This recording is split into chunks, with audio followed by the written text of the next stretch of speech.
शेतकरी कर्जमाफीचे पैसे मागून साखरपुडे आणि लग्न करतात. कधी शेतीमध्ये गुंतवणूक करता का? कृषी मंत्री माणिकराव कोकाटेंचा शेतकऱ्यांनाच उलट सुनावलं. कर्जमाफीचं आश्वासन मात्र हवेतच विरलं. राज्यात वादळी वाऱ्यासह अवकाळी पावसाचा धुमाकूळ. बदलत्या वातावरणाचा शेती पिकांना मोठा फटका. आंबा, ज्वारी, गव्हासह भाजीपाल्याची नासधूस. तर भंडाऱ्यामध्ये वीज पडून दोघांचा मृत्यू झाल्याची घटना.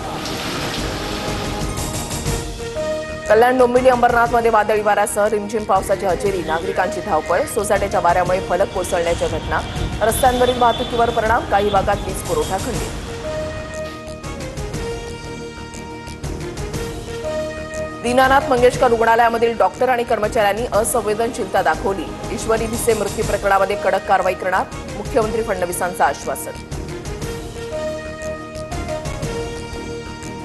पुण्याच्या दीनानाथ मंगेशकर रुग्णालयामधील मृत्यू प्रकरणी डॉक्टर सुश्रुत घैसास आणि अकाउंट विभागामधील कर्मचाऱ्यांची चौकशी. तर मृत ईश्वरी भिसेंच्या कुटुंबातील सदस्यांचाही जबाब नोंदवला.